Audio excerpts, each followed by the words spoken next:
आज हम लोग देखेंगे बिहार शिक्षक भर्ती से कुछ महत्वपूर्ण क्वेश्चन जो अकाउंट यानी कॉमर्स से रहेगा। Mock test number 7।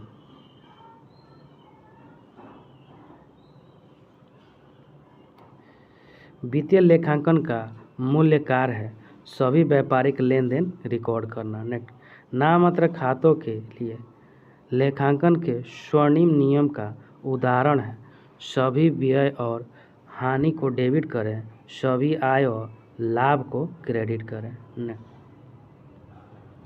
प्रबंध लेखांकन क्या है? भविष्य के लिए लेखांकन। एक कंपनी का वाणिज्य पण्य कच्चा माल तैयार और अधूरा उत्पाद जो अभी तक बेचा नहीं गया है डैश के रूप में जाना जाता है, भंडार के रूप में। लेखा मानक डैश के मुद्दों से निपटते हैं, मान्यता, माप, प्रस्तुतिकरण, खुलासे और खाते में। लेखांकन चक्र में रोजनामचे का अगला चरण क्या है? प्रविष्टि होता है। लेखांकन के क्रमिक आधार के तहत राजस्व को मान्यता दी जाती है जब यह होता है अर्जित या उपार्जित। भौतिक संपत्तियों को हासिल करने या उन्नत करने के लिए खर्च की गई मुद्रा को डैश डैश कहा जाता है, पूंजीगत व्यय कहा जाता है। एक खाते जब जमा पक्ष कुल नाम पक्ष हो तब शेष के रूप में किसे जाना जाता है? नाम शेष को जाना जाता है। लेन देन का एक मूल्य साक्ष्य है, प्रमाणक होता है। ऐसी परिसंपत्ति जो प्रकृति में भौतिक नहीं है कहलाती है अमूर्त संपत्ति। वाणिज्य लेखांकन पर आधारित है दोहरी प्रविष्टि बही खाता। क्रय पुस्तक को क्या अभिलेखित करने के लिए प्रयोग किया जाता है? माल की सभी उधार खरीद पर। मूल्य ह्रास प्रदान करने का मुख्य उद्देश्य है परिसंपत्तियों की लागत आवंटित करना है, सही है। नगद में बेचे गए माल को डैश में दर्ज किया जाता है, रोकड़ बही में दर्ज किया जाएगा। नोट, जब माल को उधार बेचा जा रहा है तो इसे बिक्री बही में दर्ज किया जाएगा। तलपट की सटीकता की जांच करने में मदद करता है खाता बही। लेखांकन सिद्धांत सामान्यतः निम्न पर आधारित होते हैं, व्यवहार्यता पर आधारित होते हैं। कौन लेखांकन परिपाटियों में शामिल है? संगतता, पूर्ण प्रकटीकरण, भौतिकता और रूढ़िबद्धता। रोकड़ बही और पासबुक के बैलेंस में अंतर निम्न में से किन कारणों से हो सकता है? समय के अंतर, लेन देन और त्रुटियाँ। लेखांकन में डैश डैश की वजह से मालिक द्वारा निवेश की गई को बैलेंस शीट में एक देनदारी के रूप में दिखाया गया है। पृथक अस्तित्व की अवधारणा में चालू देयताएं कब देय होती है? 1 वर्ष के भीतर में। व्यवसाय शुरू करने के लिए किया गया व्यय है काल्पनिक संपत्ति है। किस लेन देन से परिसंपत्तियों में वृद्धि और देयताओं में वृद्धि होती है? फर्नीचर की उधार खरीद पर। लेखांकन की वह अवधारणा जिसके आधार पर लाभ और हानि खाता तैयार किया जाता है कहलाती है मिलान। बेचे गए माल की बिक्री रहित लागत बराबर होता है सकल लाभ होता है। काजल को 10% का नगद बाटा देने के बाद 36,000 का नगद प्राप्त हुआ तो बाटा यानी डिस्काउंट खाते से डेबिट की जाने वाली राशि होगी, इसको निकालेंगे तो 40,000। नेक्स्ट क्वेश्चन,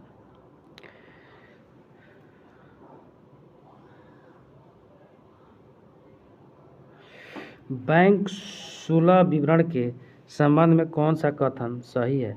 एक ही तारीख को जमा और क्लियर किए गए चेक से बैंक और नगद शेष पर कोई असर नहीं पड़ेगा।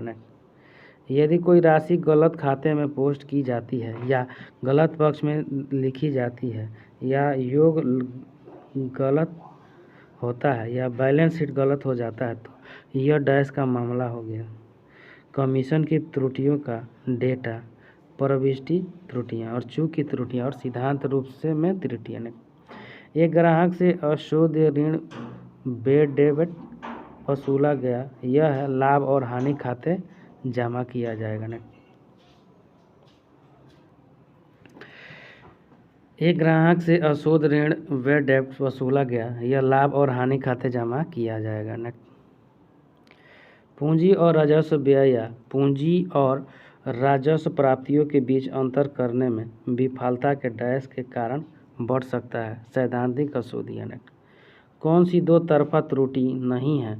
खरीद पुस्तिका में 3400 रुपये की वृद्धि हुई। नेक्स्ट, रोकड़ बही के अनुसार बैंक ओवरड्राफ्ट एक डैश है जमा शेष होता है। नेक्स्ट, एक रोज नामचा प्रविष्टि जिसमें 2 या 2 से अधिक खाते नामे यानी जमा किए जाते हों कहलाती है संयुक्त प्रविष्टि। नेक्स्ट, लेखांकन में पुराना या अप्रचलित होने को किस रूप में जाना जाता है? अप्रचलन में। सकल लाभ बराबर निव्वल बिक्री माइनस बेची गई वस्तुओं की लागत होता है। प्रावधानों और संचय के संदर्भ में निम्न में से कौन सा कथन सही है? संचय का निर्माण विवेकाधीन है। एक्स लिमिटेड ने 5000 रुपये की हानि पर 55,000 रुपये में एक मशीन बेची, जिस पर मूल्यह्रास शुल्क 12,000 रुपये लगाया गया है। मशीन की लागत ही 72,000 है। तो क्रय मूल्य बराबर विक्रय मूल्य प्लस हानि प्लस मूल्यह्रास होता है। क्रय मूल्य बराबर 55,000 प्लस 5,000 प्लस 12,000, टोटल जोड़ देंगे तो 72,000 रुपये हो जाएगा। ना, किसी ग्राहक द्वारा वापस किए गए माल को डेबिट किया जाता है विक्रय वापसी खाते में। जब जिस उद्देश्य के लिए रिजर्व बनाया जाता है वह निर्दिष्ट नहीं होता है, उसी से डैश डैश कहा जाता है समान आरक्षित। ने एक लिपिक रमेश को भुगतान किए गए वेतन को जमा किया जाना चाहिए रोकड़ खाते में। नगद के अलावा अन्य प्रतिफल के लिए ऋण पत्रों के निर्गमन को किस गतिविधि के अंतर्गत दर्शाया जाता है? नगद प्रवाह विवरण। निम्न में से कौन निव्वल लाभ को कम करके आंकेगा? पूंजीगत व्यय को राजस्व व्यय के रूप में मानना। साझेदारी संलेख में संबंधित विवरण शामिल है। व्यवसाय की प्रकृति और फर्म की अवधि, पूंजी योगदान, लाभ हानि साझा राशन और अन्य सहमत शर्तें फर्म और भागीदारों का नाम होता है। साझेदारी संलेख में वर्णित प्रावधानों को क्रियान्वित करने के लिए फर्म बनाया जाता है लाभ हानि विनियोजन खाता। अधिकृत शेयर पूंजी के रूप में भी जाना जाता है पंजीकृत पूंजी। पूंजी का वह हिस्सा जिसे कंपनी के समापन के समय मांगा जा सकता है कहलाता है आरक्षित पूंजी। एक शेयर धारक का दायित्व उसे आवंटित शेष के मूल्य तक सीमित होता है नामात्र। यदि साझेदारों ने किसी साझेदार को लाभ की गारंटी दी और अन्य यदि हानि हो जाती है तो इसके द्वारा वहन की जाएगी शेष साझेदार उस अनुपात में जिसमें उन्होंने गारंटी दी है। एक कंपनी ने 10 रुपये वाले 100 अंतर अंशों को जिन पर 4 रुपये की अंतिम याचना का भुगतान नहीं किया गया था को जब्त कर लिया। इस अंशों को कंपनी न्यूनतम कितने रुपए प्रति अंश की दर से पुनर्निर्मित कर सकती है? अंशों का पुनर्निर्गमन। जब एक साझेदार 50,000 रुपये के दायित्व के भुगतान की जिम्मेदारी स्वीकार करता है तो जो खाता जमा यानी क्रेडिट किया जाएगा वह है साझेदार का पूंजी खाता। जिस प्रकार के डिवेंचरों में रूपांतरण की कोई विशेषता नहीं है और परिपक्वता पर देय है गैर परिवर्तनीय ऋण पत्र। ईबिट का प्रयोग कंपनी के मुख्य संचालन के प्रदर्शन का विश्लेषण करने के लिए किया जाता है। ईबिट का पूर्ण रूप क्या है? अग्नि बिफोर इंटरेस्टेड एंड टैक्स। सूत्र ईबिट बराबर राजस्व माइनस कॉस्ट माइनस प्रचलन व्यय होता है। इन्वेंट्री तरल परिसंपत्ति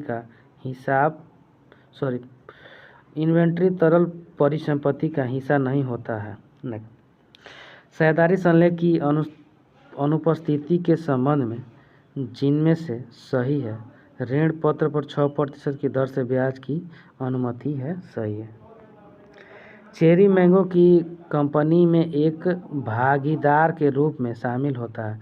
साझेदारी विलेख के अनुसार वर्ष की समाप्ति 31 दिसंबर 2020 को वर्ष के दौरान निकाले गए धन पर 24% वार्षिक ब्याज की दर से ब्याज लिया जाता है।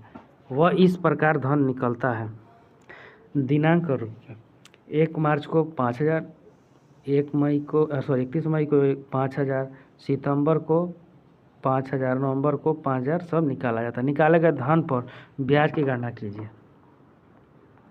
तो साधारण ब्याज बराबर मूलधन गुणे ब्याज गुणे दर बटा समय बटा 100 दर गुणे समय बटा 100। तो इसको निकालेंगे तो 1 मार्च के 5,000 के 24/10/12 यानी इसका 1,000 होगा। फिर उसी तरह इसका निकालेंगे तो 700, इसका निकालेंगे तो 400, उसका निकालेंगे तो 100।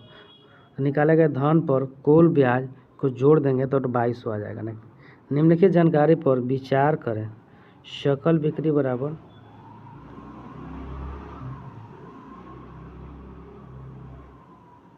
20 लाख रुपये बिक्री पर सकल बिक्री पर 7%, आयकर 40%, तो कर पूर्व लाभ 4 लाख रुपये, तो कर पूर्व शुद्ध लाभ अनुपात क्या होगा 21.5%। नकदी प्रवाह विवरण नगद प्रवाह को इनके आधार पर वर्गीकृत करता है। तो परिचालन, वित्तीय और निवेशी गतिविधियों में वित्तीय विवरण का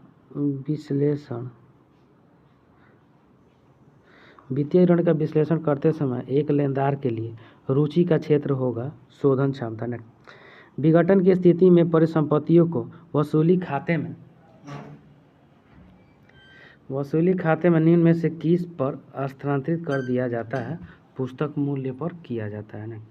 तुलन पत्र के तिथि के 12 महीनों के भीतर प्रत्येक 100 रुपये के 1,009% ऋण पत्रों का मोचन किया जाना है। उन्हें चालू देयताओं में निम्न के रूप में दर्शाया जाएगा। अन्य चालू देयताएं मैंने कंपनी अधिनियम 2013 के अनुसार एक कंपनी द्वारा स्वेट क्षमता अंश उसके डैश को गैर नगद प्रतिफल के लिए या किसी भी रूप में किसी भी मूल्य वर्धन के बारे में बाटें जानकारी प्रदान करने के लिए छूट पर जारी किए जाते हैं निर्देशक या कर्मचारी। एक कंपनी की अचल परिसंपत्तियां 3 लाख रुपये से बढ़कर 4 लाख रुपये हो गई तो प्रतिशत परिवर्तन अचल परिसंपत्तियों के मूल्य में परिवर्तन या अचल परिसंपत्तियों का वही मूल्य में परिवर्तन। इसको निकालने के बाद 3.33 यानी 33.33%। एक नए साझेदार के प्रवेश के बाद सभी साझेदारों की पूंजी होनी चाहिए नए लाभ विभाजन अनुपात में। एक फर्म के सकल लाभ की राशि क्या होगी यदि उसकी औसत सूची 1,60,000 रुपये, इन्वेंट्री व्यापारावर्त अनुपात 6 गुना है और बिक्री मूल्य लागत से 25% अधिक है। तो 16,000 का 6 गुना तो 96,000, 96,000 के 25% निकालेंगे तो 24,000 आएगा, 2,40,000। अविदत पूंजी और याचित पूंजी में अंतर कहलाता है अयाचित पूंजी। तुलन पत्र के सामान्य आकार के विवरण में कुल संपत्ति का आंकड़ा 100 माना जाता है। बटे खाते में डाला गया पुराना फर्नीचर नकदी प्रवाह को प्रभावित नहीं करता, सही है। कंपनी के तुलन पत्र में विवरण योग्य प्रतिभूतियां किस उप शीर्षक के अंतर्गत प्रदर्शित होती है वर्तमान निवेशक में। तुलनात्मक विवरण को किस और रूप में भी जाना जाता है क्षैतिज विवरण के रूप में। पूंजीगत खाता हमेशा सकारात्मक जमा शेष दिखाता है स्थिर। एक मोटर कंपनी द्वारा किस्त के आधार पर कार बेचने वाले ब्याज को नकदी प्रवाह विवरण में के रूप में वर्गीकृत किया जाएगा परिचालन संविधियों के द्वारा। कार्यशील पूंजी अनुपात के रूप में नहीं जाना था। Thank you friend. अच्छा लगता है लाइक सब्सक्राइब और शेयर जरूर करें, साथ में बेल आइकन का बटन दबाना नहीं भूलें।